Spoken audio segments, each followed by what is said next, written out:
자, 오늘 여러분들과 사도행전 9장에 대해서 말씀을 나눠보겠습니다. 사도행전 9장에는 이 사도행전 전체의 그 주인공, 두 명의 주인공, 이 사울과 베드로가 동시에 나오고 있습니다. 먼저 사울은 9장 1절에 보면 여전히 유업과 살기가 등등하여 대제사장한테 공문을 받아서 기독교인들을 박해하던 그런 핍박자고 박해자였습니다. 그런데 그가 이제 다메섹으로 가는 중에 하늘로부터 빛이 비치고, 그래서 예수님의 음성이 들리면서 왜 나를 박해하느냐. 그럴 때 사울이 누구십니까? 나는 내가 박해하는 예수라. 뭐 이런 이야기를 듣게 되어지죠. 그래서 예수를 만나게 되는 거죠. 그러면서 이제 사울은 사흘 동안 먹지도 못하고 보지도 못하는 이런 상황이 됩니다. 그때 그 다메섹에 아나니아라고 하는 제자가 있었는데, 그 하나님의 음성이 사울에게 가서 이제 안수해서 이렇게 보게 해라, 뭐 이런 이야기를 하고, 그래서 이제 이 아나니아가 가서 이제 안수를 하게 되는데, 하나님이 아나니아에게 이런 말씀을 하셨어요. 아나니아가 이 사람 우리 기독교인들 박해하는 사람 아닙니까? 뭐 이렇게 이야기했을 때에 하나님이 15절에 보면 주께서 이르시되 가라, 이 사람은 내 이름을 이방인과 임금들과 이스라엘 자손들에게 전하기 위한 택한 나의 그릇이다. 여기서 굉장히 중요한 말씀이 나오는데, 이방인을 위한 택한 나의 그릇이다라는 것입니다. 그러니까 이 사도 이 바울, 그전에는 사울이었죠.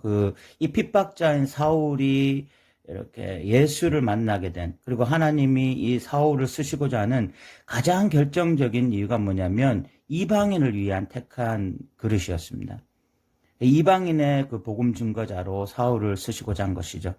그리고 16절에 보면 그가 내 이름을 위하여 얼마나 고난을 받아야 할 것을 내가 그에게 보이리라.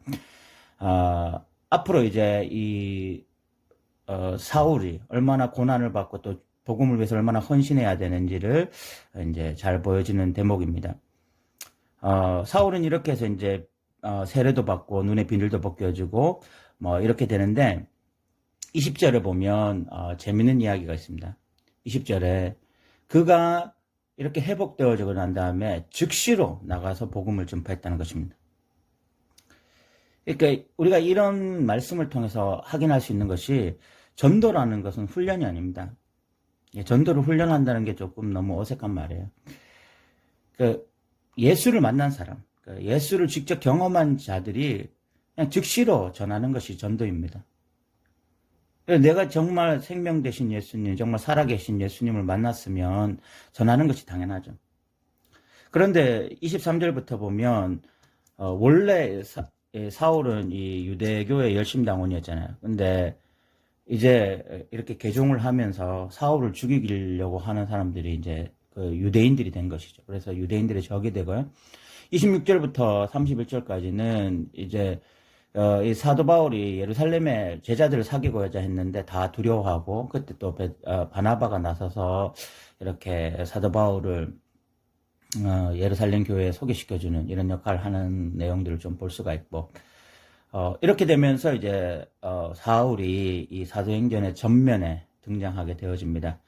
그리고 이제 베드로의 이야기가 이제 32절부터 마지막 절까지 나와 있는데, 그 루따라는 곳에서 그 애니아라고 하는 중풍병자를 고친 이야기가 나오고, 또 이 욥바라는 지역에서 여제자인 그 도르가가 죽었는데 또 이 여자를 이제 살리는 그런 이야기가 나옵니다. 그런데 이 두 지방은 어딘가 하면 이 루따라는 지역과 또 그 사론, 또 욥바 이런 지역은 다 예루살렘 근처에 있는 지역이었습니다. 이 두 사건이 이제 이 사울의 이야기 그리고 베드로의 이야기가 이제 겹쳐서 사도행전 지금 9장에 나오고 있는데, 중요한 것이 뭐냐면 베드로는 유대 땅의 증인으로서의 충실한 사람입니다. 그래서 성령이 임하시면 증인이 돼야 되고, 그래서 예루살렘과 온 유대 또 사마리아 땅끝까지인데, 베드로의 한계는 거의 그 예루살렘과 유대 이 지역을 벗어나지 못하는 것이 베드로의 한계였어요. 지금 뭐 이 루따나 또 요빠 이런 지역도 예루살렘 근처에 있는 지역이죠. 그런데 하나님의 비전, 하나님의 꿈은 성령이 임하시면 땅끝까지 복음이 증거되는 것이었거든요. 그 역할을 할 사람이 누구냐? 그게 바로 사울인 것이죠. 핍박자였던 사울이 변화되어져서 바울이 되어지고 그 바울이 땅끝까지 복음 증거하는 일에 귀하게 쓰임받게 되는 것입니다.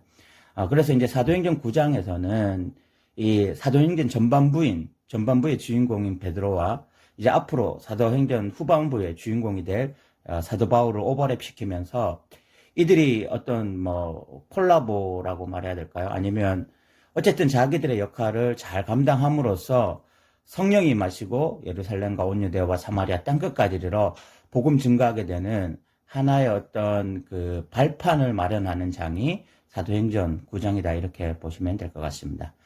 우리 들어주셔서 감사합니다.